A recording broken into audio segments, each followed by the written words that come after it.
texto de Colossenses 1,13 que eu vou usar de só em introdução, não precisa abrir sua Bíblia, mas ele diz: Ele nos transportou do império das trevas para o reino do Filho do seu amor. Diga comigo, Ele nos transportou do império das trevas para o reino do Filho do seu amor. Em outra versão diz, Ele nos livrou, Ele nos liberou da escravidão e nos transportou para o reino do Filho do seu amor. Com isso, eu quero lembrar você que existem dois reinos. Diga comigo, dois reinos. O reino das trevas, onde nós éramos escravos, onde nós éramos amarrados, onde nós estávamos atados. Ele nos libertou e nos transportou para o reino do Filho do seu amor. Ou seja, ao reino das trevas, o reino da escravidão e ao reino do amor de Deus. Ele nos transportou. E o que quer dizer isso, pastor Caleb? O que quer dizer isso? Quer dizer que nós já não somos daquele reino. Nós estamos aqui na terra, mas nós não somos da terra. Nós somos do reino do Filho do seu amor. E nós fomos deixados aqui, olha, há duas coisas que Deus nos deixou para fazer. Há duas coisas que nós não vamos poder fazer no céu, que nós fazemos aqui na terra. Há duas coisas que nós fazemos aqui na terra que não vamos poder fazer nos céus. Quem sabe uma delas? O que é que nós não vamos poder fazer no céu que nós fazemos aqui na terra? Pregar a palavra. Quem foi que disse isso? Muito bem, irmão. Pregar a palavra. No céu nós não vamos poder pregar a palavra. E a outra? Hã? Quem sabe? A gente faz aqui na terra. Não devia, mas faz. Hã? Pecar. Muito bem. Há duas coisas que nós não vamos poder fazer no céu: pecar e evangelizar.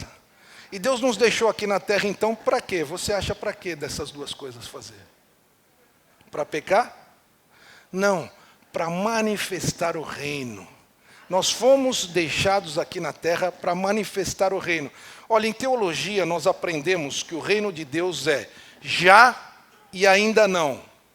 Talvez seja um pouco difícil para você entender em termos teológicos, mas eu vou traduzir isso aqui para a linguagem nossa aqui da terra, pé no chão. O reino de Deus é já e ainda não. O que é que significa isso? Ele já foi inaugurado, mas ainda não está plenamente completo, estabelecido. Exatamente. Então, o reino de Deus já foi inaugurado. Quando é que foi inaugurado? Quando é que foi inaugurado o reino? Quando Jesus venceu na cruz do Calvário. O reino de Deus foi inaugurado. Mas ele ainda não está totalmente estabelecido. Quando que ele vai ser totalmente estabelecido? Quando Jesus voltar e buscar a sua igreja e nós reinarmos com Cristo nos céus. Só que algumas pessoas pensam erradamente que não tem que manifestar, o reino de Deus ainda não começou, o reino de Deus ainda não veio à terra. Claro que veio à terra. E o reino de Deus somos nós. Nós somos o reino de Deus e nós temos que manifestar a cultura do reino. Irmãos, nós não somos mais do mundo, mas algumas pessoas que estão na igreja, que estão nas nossas igrejas, talvez não aqui em Orem, nem em Fátima, porque penso que isso não acontece, continuam manifestando a cultura do mundo e não a cultura do reino. E hoje eu quero falar sobre um dos aspectos da cultura do reino, que é a cultura de honra. Repita comigo, cultura de honra. É sobre isso que o Senhor me mandou falar aqui em Orem. Então eu quero que você abra a sua Bíblia comigo em João capítulo 13.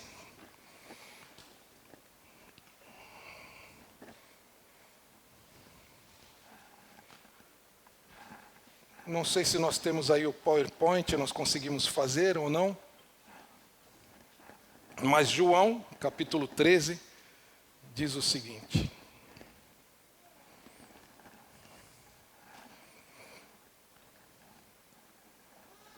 Você quer ficar em pé para a leitura da palavra? Seria bom. Um pouco antes da festa da Páscoa, Sabendo Jesus que havia chegado o tempo em que deixaria este mundo e iria para o Pai, tendo amado os seus que estavam no mundo, amou-os até o fim.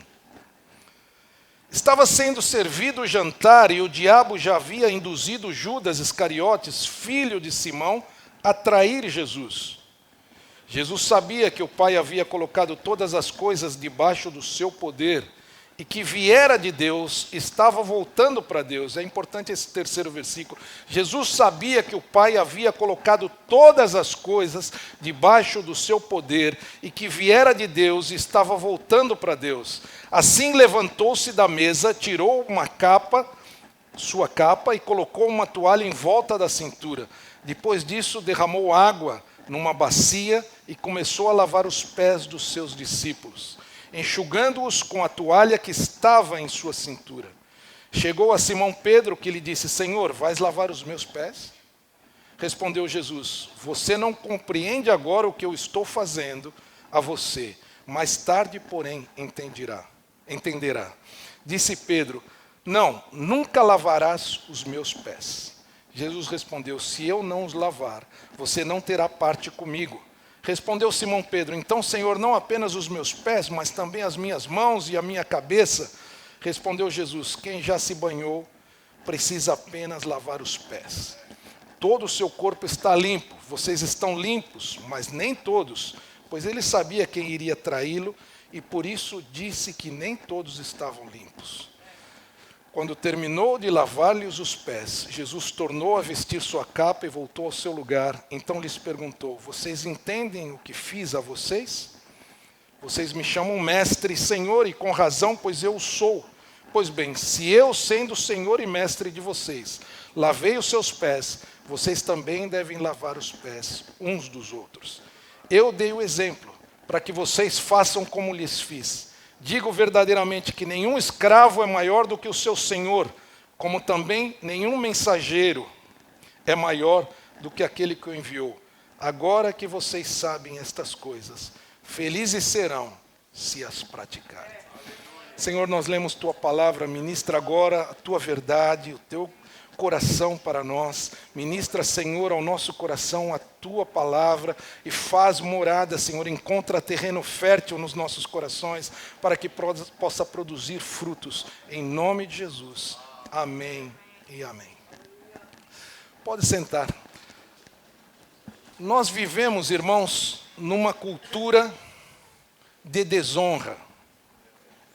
Nós vivemos nesse mundo numa cultura de desonra. Uma pessoa pode chegar muito bem vestida, muito bem apresentável. Nós homens, principalmente, fazemos isso. Chegamos numa roda de amigos, nos reunimos os amigos, talvez para um churrasco, lá na Espanha para uma paella. Mas quando chega, eles estão todos arrumadinhos, mas a gente encontra um defeito. Fala: e aí, pança? E aí, barriga? Se a pessoa não tem nada para falar, mas ela é desprovida de... Fala: e aí, careca? Nós procuramos algo depreciativo para provocar as pessoas. Nós vivemos numa cultura de desonra. Nós procuramos um defeito, nós somos muito rápidos em encontrar um defeito numa pessoa, mas as qualidades não. Nós chegamos para o futebol, vem alguém, um amigo fardado, eu bem fardado, né, para jogar o futebol. Eu não vou dizer para ele: nossa, você está bonito, hein? Nossa, imagina, se eu disser isso, o que os outros vão dizer? Eu tenho que achar alguma coisa ruim. Fala: pô, não tinha uma caneleira melhor? Nossa, essa chuteira está horrível, hein?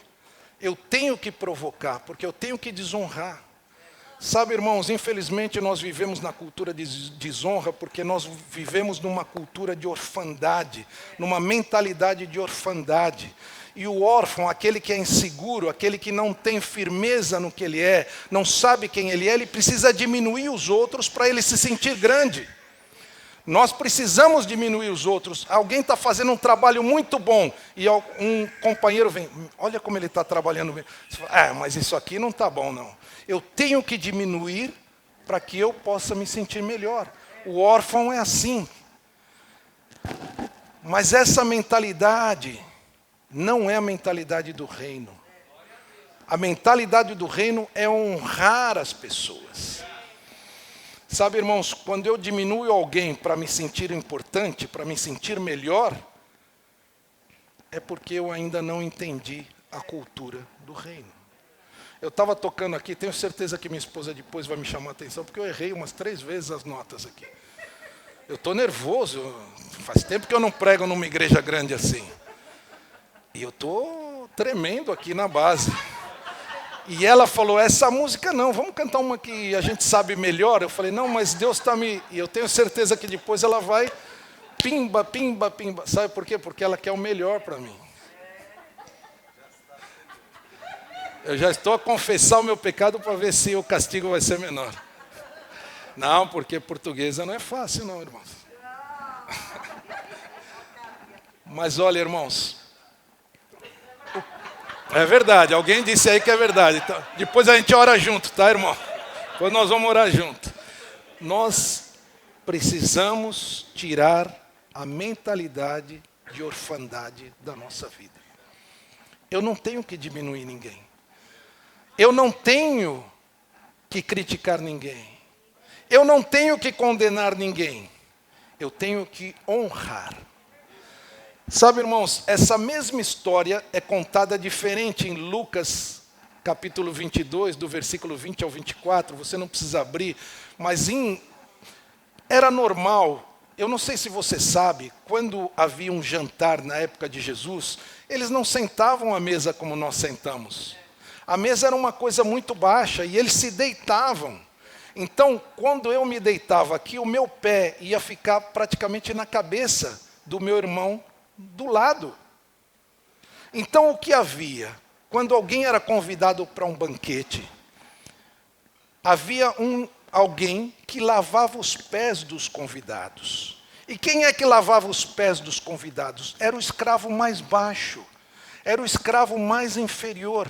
Ele lavava os pés das pessoas. Por quê? Porque os pés vinham sujos da caminhada, eles usavam sandálias, não havia asfalto, eram estradas de terra, caminhos de terra, e os pés se sujavam naturalmente, não porque um queria, mas porque sujava.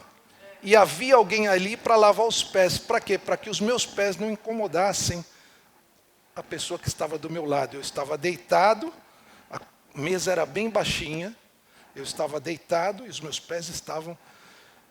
E em Lucas capítulo 22, aqui não havia ninguém para lavar os pés, porque Jesus conseguiu um espaço emprestado, os discípulos pediram um espaço emprestado, eles não foram convidados.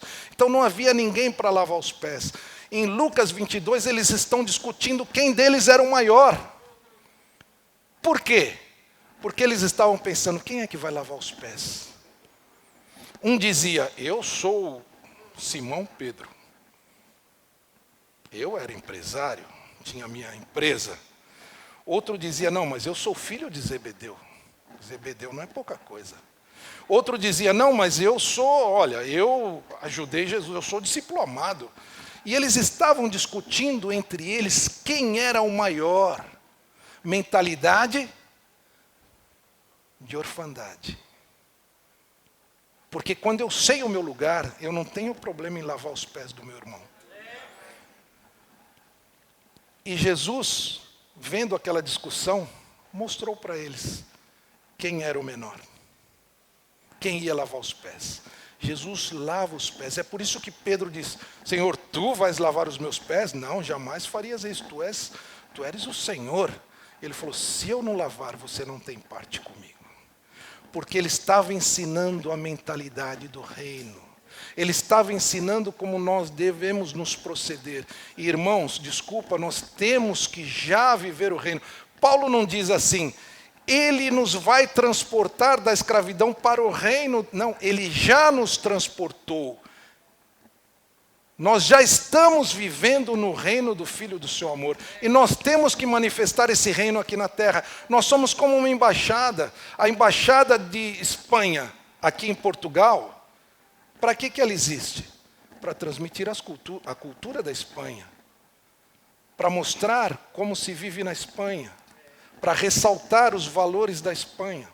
Inclusive, aquele espaço não é considerado Portugal. É território espanhol. A Embaixada do Brasil aqui em Portugal, para que existe? Para transmitir os valores, a cultura, a comida, a forma de ser do Brasil. E aquele espaço, quando você entra ali, você está em território brasileiro. A igreja existe para ser a embaixada do reino de Deus na terra.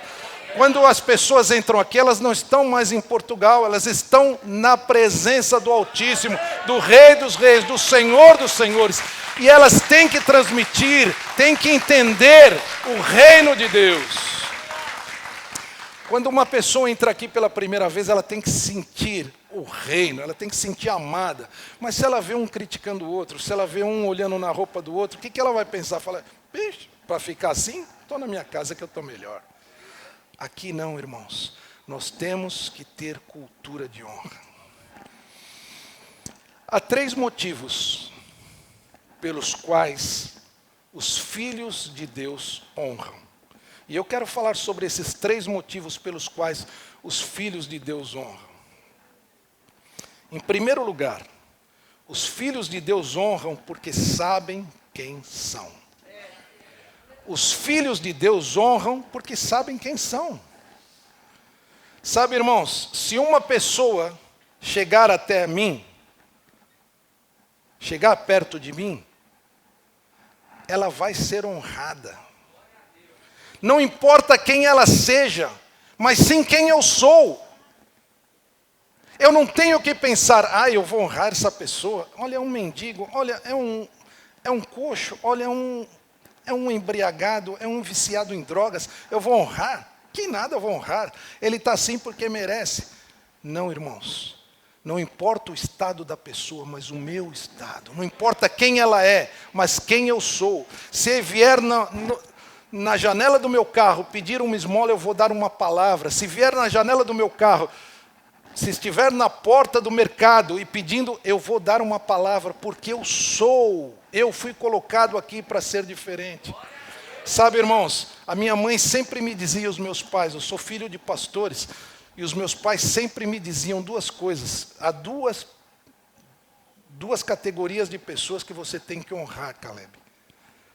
Os seus pais e os seus pastores. Eu aprendi isso desde muito cedo. Eu nunca desonrei nenhum pastor. Ainda que eu não concordasse com ele, com o que ele estava ensinando, ele é a autoridade de Deus. Né? Eu vou orar por ele, para que Deus fale ao seu coração, não criticá-lo. E outro dia um irmão chegou querendo falar mal de um pastor. Eu falei, olha, não fale mal de pastor, por favor, para mim não. Mas ele, vamos orar por ele? Vamos chamá-lo e vamos conversar com ele? Não, eu não quero me meter nisso. Então já está se metendo. Sabe, irmãos, e eu deixei as portas abertas de toda igreja que eu precisei sair, quando eu vim do Brasil para Portugal, quando eu fui de Portugal para a Espanha, da Espanha, quando eu saí da igreja Parque Vitória Church, do pastor Gelson, para abrir a igreja em Málaga, fui honrado, fui abençoado, fui enviado. Sabe por quê? Aquele que semeia divisão vai colher divisão para o resto da sua vida.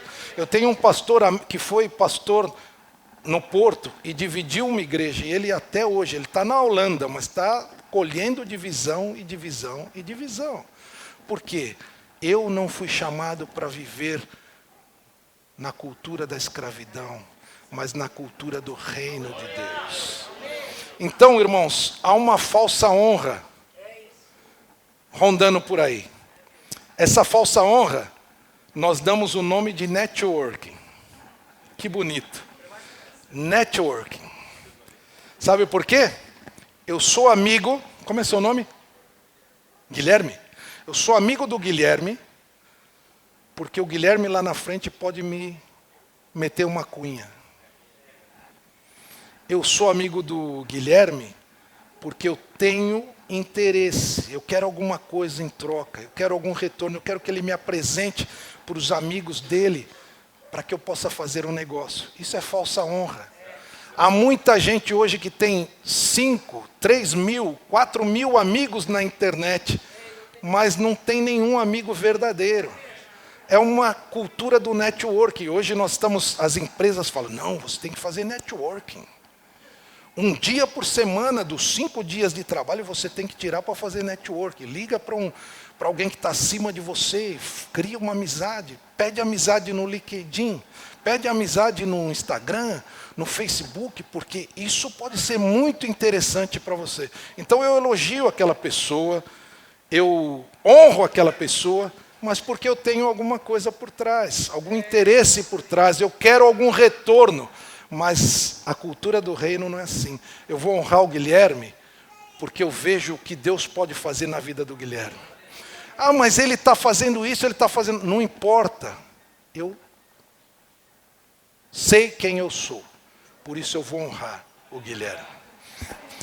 Sabe, irmãos, como órfão eu necessito rebaixar os outros para me sentir melhor. Mas quando eu sei o meu lugar em Cristo, eu não necessito desonrar a ninguém.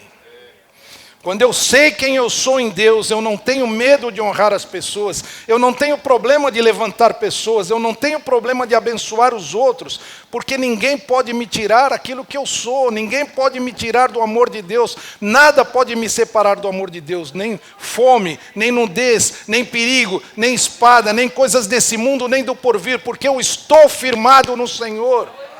E é por isso que o texto diz, e Jesus, sabendo que Deus te entregue, o Pai te entregue na sua mão todas as coisas, e que ele estava prestes a voltar para o Pai, lavou os pés dos seus discípulos. Ele sabia quem ele era. Eu quero dizer uma coisa para você, não há um lugar mais alto que eu possa alcançar do que ser filho de Deus. Não há um lugar mais alto que eu possa alcançar do que ser filho de Deus. E não há um título superior a filho de Deus.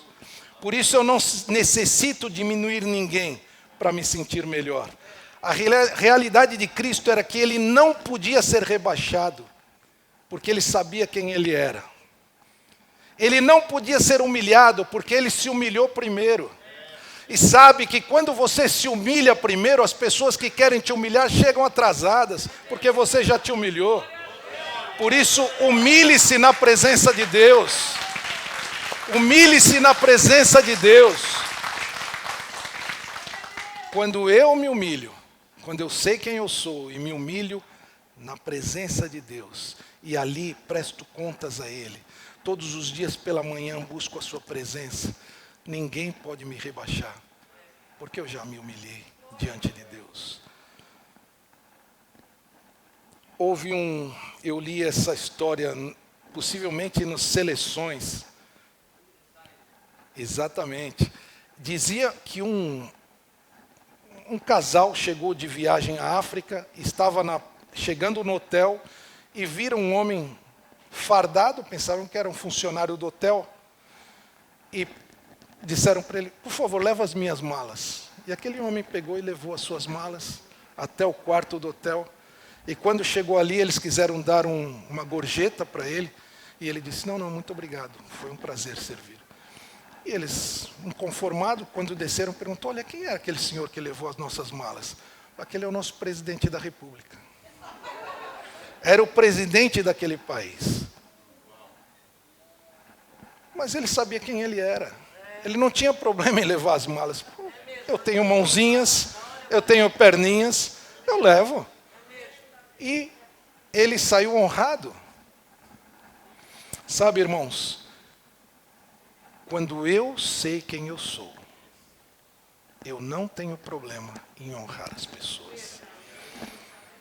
Por isso, quando alguém vier falando mal de A, B ou C para você, sem que ele esteja presente, primeiro saiba que essa pessoa ainda não entendeu a filosofia do reino. E saiba que se ela fala mal dos outros para você, ela vai falar mal de você para os outros. Esta pessoa tem que orar por ela. Tem que pedir a Deus por ela, para que Deus a faça conhecer a cultura de honra. Porque nós não fomos chamados para criticar. Sabe, irmãos, há um texto em Provérbio que diz que as 6 coisas que Deus detesta, e a 7ª ele abomina, que é pior ainda, e a 7ª é aquele que faz divisão entre os irmãos.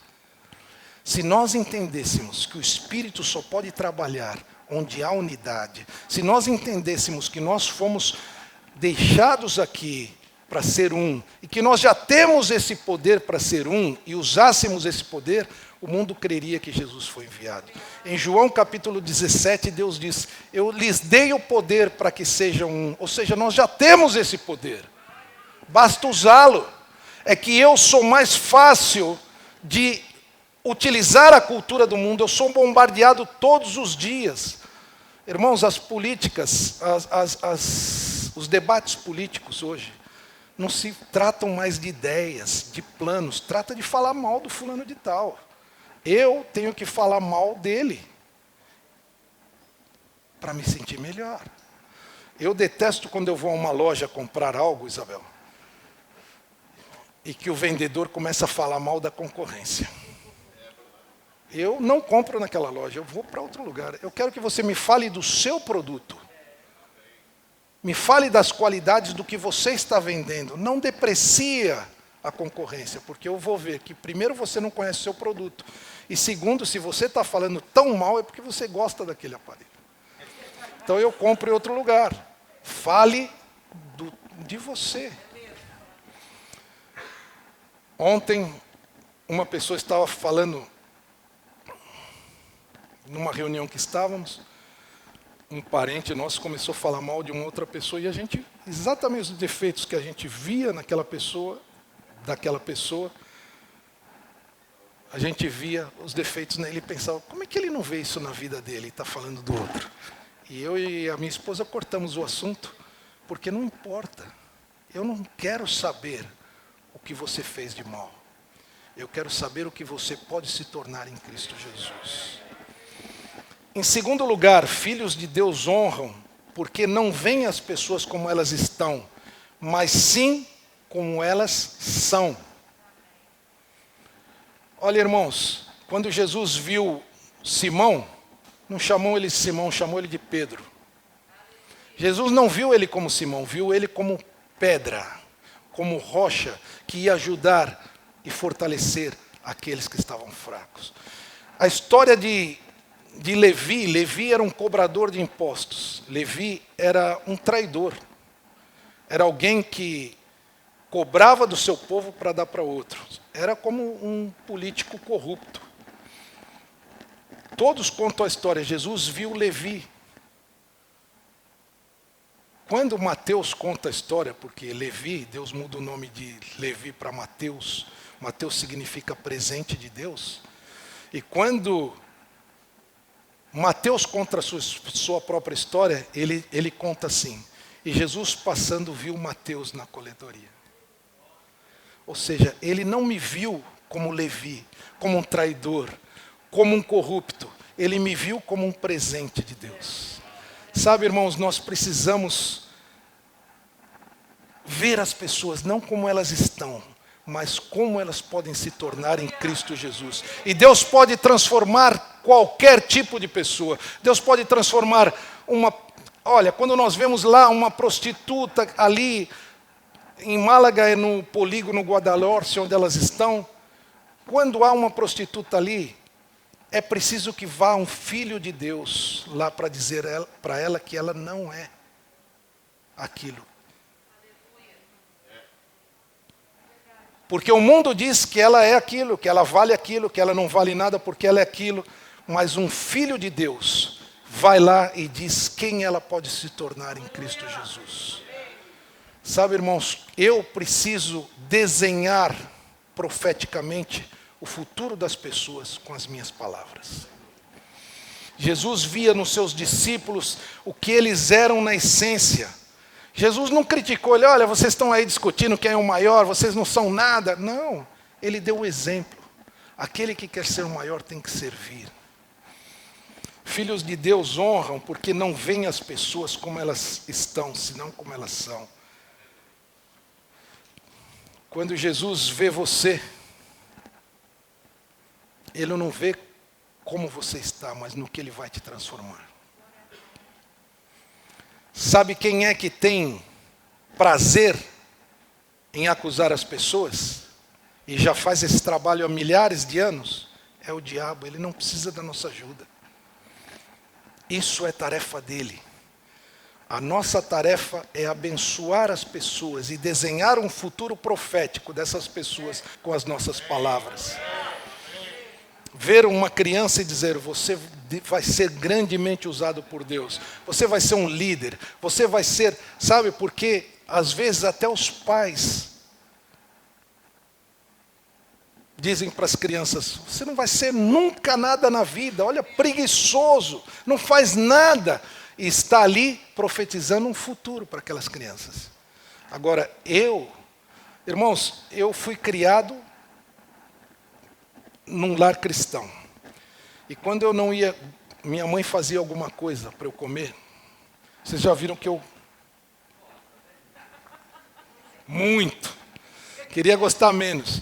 E a minha mãe fazia alguma coisa que eu não gostava, ela dizia, come porque você vai ser pastor. E um dia você vai visitar uma senhora viúva que só vai ter isso para oferecer e você vai ter que comer. Então começa comendo já. Mas ela falava, quando eu nasci, a minha mãe me consagrou e disse, Senhor, eu quero que ele seja um missionário para as nações. Ela profetizou sobre a minha vida. E quando a minha mãe morreu, eu escrevi um texto que dizia assim, perdi meu GPS. E as pessoas realmente, com o texto que eu escrevia, pensavam que eu tinha perdido um aparelho de GPS. Não, GPS era Guiomar de Paiva Soares. Ela era uma referência para mim aqui na terra. A minha mãe dizia para mim, quando eu comecei a trabalhar, Caleb, você já pagou o dízimo? Ela não dizia, você já deu o dízimo. Ela dizia, você já pagou o dízimo, porque não é teu. Isso é do Senhor. Então você tem que dar para Ele. E eu aprendi desde pequeno, porque ela profetizava, ela me ensinava. Ela não esperava que eu fosse à igreja para que os pastores me ensinassem. Ela me ensinava dentro da minha casa. E hoje a gente espera que a igreja resolva os problemas dos nossos filhos. Mas a gente não ensina em casa, a gente não dá exemplo em casa. E o que vai acontecer? Irmãos, eu tenho muito orgulho. Ui, pastor tem orgulho? Orgulho santo. Os meus filhos, o meu filho é pastor de jovens na Hilson, do Porto, João. Estive lá semana passada e ele estava liderando, estava ministrando. E que prazer. Agradecer a Deus porque Deus fez, porque se dependesse de mim. E eu falei, Senhor, graças a Deus porque Tu cuidaste dos meus filhos, como eu, muito melhor do que eu poderia ter cuidado. Assim que profetiza sobre os teus filhos.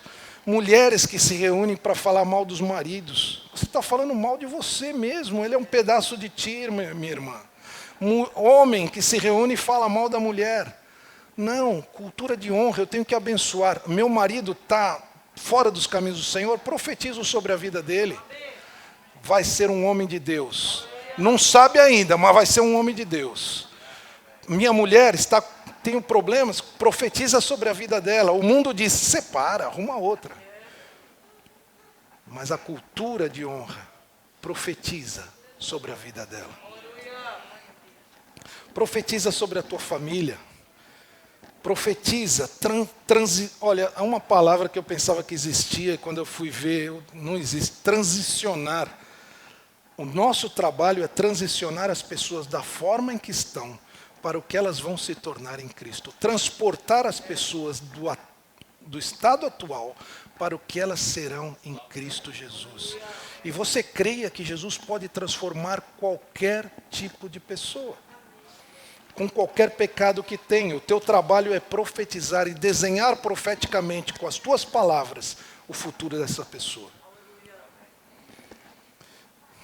O problema, irmãos, é que nós olhamos para as pessoas e nós queremos ressaltar a sujeira, o defeito, o vício, e não o que elas podem se tornar em Cristo.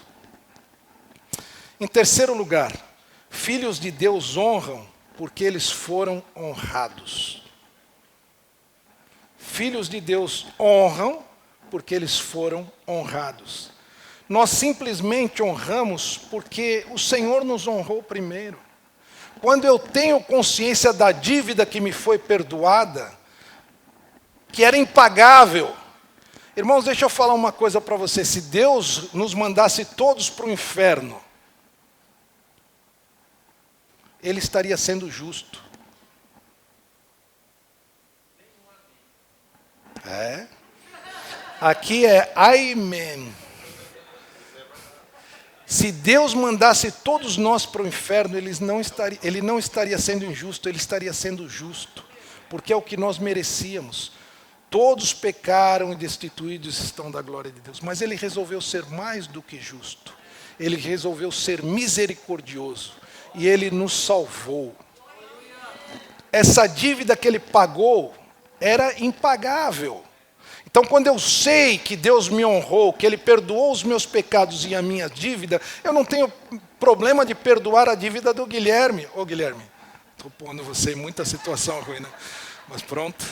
Eu não tenho problema em perdoar o Guilherme. Nada do que o Guilherme faça contra mim é maior do que o que Deus perdoou.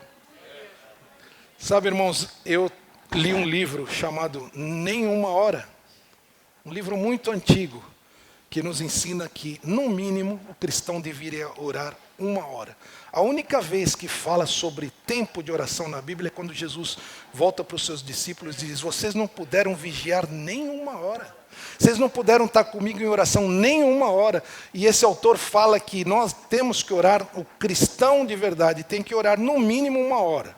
Mas eu não vou dizer para você começar amanhã as resoluções de início de ano. Muita gente tem medo de fazer resolução, mas pior do que não fazer resolução é continuar como está. Não digo para você começar amanhã já tentando orar 1 hora. Começa com 15 minutos, aumenta depois para 20, 25, meia hora. Eu tenho feito isso, irmãos, e já acho que 1 hora é pouco. Por quê? Porque quando o relógio dá 1 hora que eu tenho que sair para o trabalho, eu ainda tenho muita coisa para dizer para Deus. Então eu tenho que voltar de tarde e falar com Ele de novo. Mas sabe, irmãos, esse livro fala que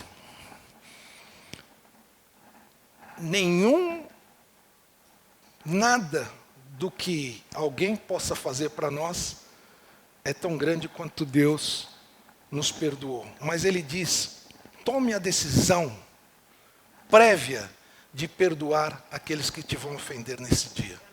E eu tenho aprendido, de manhã eu oro assim: Senhor, eu perdoo desde agora aqueles que me vão ofender hoje. Porque assim o meu coração já está preparado. O meu coração está preparado. E se eu for ofendido, claro que eu vou ficar chateado, mas eu vou olhar aquela pessoa e entender que a pessoa ainda não teve uma compreensão do que é a cultura do reino. Então ela está perdoada. Às vezes eu digo para minha esposa, e minha esposa fala: mas você não vai falar nada? Não devíamos falar com essa pessoa? Não. Devemos orar por ela. Porque quando Deus a confrontar, ela vai mudar. Se eu confrontar com as minhas palavras, eu vou, às vezes, piorar o assunto, tocar de novo na ferida, enquanto ela não foi curada. Há momentos que a gente tem que falar, e nós temos que ter, como pastores. Irmãos, eu quero que vocês honrem os vossos pastores, porque vocês não sabem as lutas que eles passam. Vocês não sabem o que eles passam para que todos os domingos essa igreja possa estar aberta. E você às vezes diz: mas pastor não faz nada. Olha, irmãos, não faz nada, vírgula. Faz muita coisa. E a principal coisa que ele faz é todos os dias orar por você, citando nomes, famílias, visitando. Às vezes ele não está com você, mas está com outra pessoa da igreja. Honrem os seus pastores. Honrem homens e mulheres como esses. Por quê? Porque eles velam por vossa alma. Eles vão dar conta. Você não vai ter que dar conta da vida de ninguém, mas eles vão ter que dar conta da vida de cada um de vocês. Por isso, honrem. Lavem os pés deles. O que é que Deus diz no final dessa história? Façam o mesmo que eu fiz. Jesus nunca acusou ninguém. Quando apresentaram para ele aquela prostituta: vamos apedrejar porque ela... Ele viu o que ela podia se tornar em Cristo. Aquele que não tiver pecado, atire a primeira pedra. Olha, eu não te condeno, vai e não peques mais. Ele abençoou. Jesus abençoava. Quando não queriam deixar as crianças chegar até ele, ele disse: olha, se vocês não forem como elas. Jesus tinha só palavra de bênção, de honra. mesmo sabendo que Judas o ia trair, ele lavou os seus pés. Não diz ali que ele lavou só dos 11 e pulou Judas. Não, ele lavou os pés de Judas, mesmo sabendo que ele ia traí-lo. Se você tem dificuldade de honrar, é porque você ainda não entendeu como ele te honrou. Nós somos muito legalistas. Nós vivemos a cultura do mérito. Se essa pessoa fizer isso, aí eu vou honrá-la. Se ela mudar de atitude, se ele me pedir perdão, eu vou perdoá-lo. Não espere pedir perdão. Porque reter o perdão é como você tomar um copo de veneno esperando que o outro morra. Não vai acontecer. A falta do perdão te corrói os ossos, te traz enfermidade. Está provada que pessoas amargas que não perdoaram desenvolvem patologias. Mas quando eu tomo a liberdade, quando eu tomo a iniciativa de viver a cultura do reino, as coisas começam a acontecer no mundo espiritual. Muitas pessoas com crise de ansiedade, com crise de identidade, com orfandade. Por isso eu quero que você tome a decisão de, em 2022, viver a cultura de honra. Honrar os vossos líderes, líderes do grupo de conexão. Ele foi colocado lá por um motivo, não é perfeito, vai errar. Uma coisa que eu disse para a nossa igreja, uma coisa que você pode ter certeza em relação a mim e a Kátia, nós vamos errar. Nós não podemos acertar sempre. Talvez alguma decisão, talvez alguma campanha, talvez alguma coisa que façamos, não, nós erramos. Mas errar faz parte do aprendizado. Então, honre. Eu quero que você curve a sua cabeça. Feche os seus olhos. Pensa um pouco, como é que você tem vivido? Na cultura do legalismo, do mérito, orfandade, crise de identidade. Deus falou claramente para mim em outubro, prega essa palavra em Orém. Eu não quero dizer que você não está honrando, que você... Eu não sei.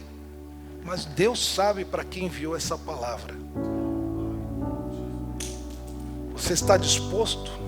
Você está disposta a lavar os pés dos teus irmãos? Dos teus pastores, dos teus líderes?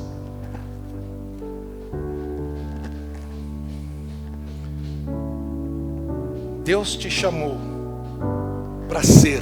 E eu fiquei contente que o tema da igreja, tempo de ser. Tempo de ser do reino. Tempo de ser bênção. Tempo de levantar pessoas. Tempo de honrar. O tempo de acusar ainda não chegou e nem vai chegar. Esse é o trabalho do diabo, não nosso. E é muito fácil eu honrar quando tudo vai bem, mas quando o pastor faz alguma coisa que eu não gosto, ou que eu não entenda, e sabe o que eu decidi desde adolescente? Ainda que eu não entenda, eu vou obedecer o meu pastor. Porque Deus respalda a vida deles. E no caminho você pode ver com o tempo aqueles que desonraram onde é que estão. Teve um jovem que, quando era pastor no Porto, que disse, eu era ministro de louvor, pastor do louvor, tinha outro pastor, e ele disse para mim assim, Caleb, eu não posso estar debaixo da liderança sua no louvor, porque eu sei muito mais de música que você. Mentalidade. E eu vejo onde hoje está aquele rapaz, nem na igreja ele está. Assumiu, segundo a sua homossexualidade, está fora dos caminhos do Senhor. Mas sabe, irmãos, se ele chegasse para mim hoje, eu ia honrá-lo. Ah, mas ele é homossexual, pastor. E daí? Deus pode mudar a vida dele. Deus pode restaurar a vida dele. Deus pode fazer o que quer que seja. Então, irmãos, honre. Senhor Jesus, agora todos estão de olhos fechados, Pai. Eu não estou preocupado se essa palavra foi para o meu irmão. Eu estou preocupado de ver a minha vida Como eu tenho vivido, Senhor? Eu tenho vivido na cultura do legalismo, da religiosidade, do mérito. Senhor, eu tenho tentado levantar a mim mesmo, como faziam os fariseus, que davam as suas ofertas publicamente, que oravam em voz alta na sinagoga, porque precisavam ser honrados. Ou eu sei quem eu sou em Ti, Senhor. Eu não preciso diminuir o meu irmão, eu não preciso desonrar ninguém, porque eu sei quem eu sou em Ti, Senhor. Em nome de Jesus, que essa palavra possa encontrar terreno fértil na vida destas pessoas. Em nome de Jesus. Amém. Ainda de olhos fechados, se há alguém aqui que quer aceitar a Jesus como seu Senhor e Salvador nesta manhã, levante a tua mão. Eu nunca deixo de fazer um apelo. Amém. Louvado seja o nome do Senhor, louvado seja o nome do Senhor. Se há alguém aqui que quer viver a cultura de honra em 2022 e quer assumir esse compromisso, levante a sua mão. Ninguém está preocupado. Amém, amém, amém, amém, amém. Ninguém está preocupado em olhar. Eu quero que todos nós possamos repetir essa oração que eu vou fazer agora. Senhor Jesus, eu entendo que este recado foi para mim e eu quero viver, Senhor, a cultura de honra em 2022. Eu não vou desonrar ninguém, eu não vou rebaixar ninguém, eu vou ministrar nas vidas por quem elas podem se tornar em Cristo Jesus. Em nome de Jesus.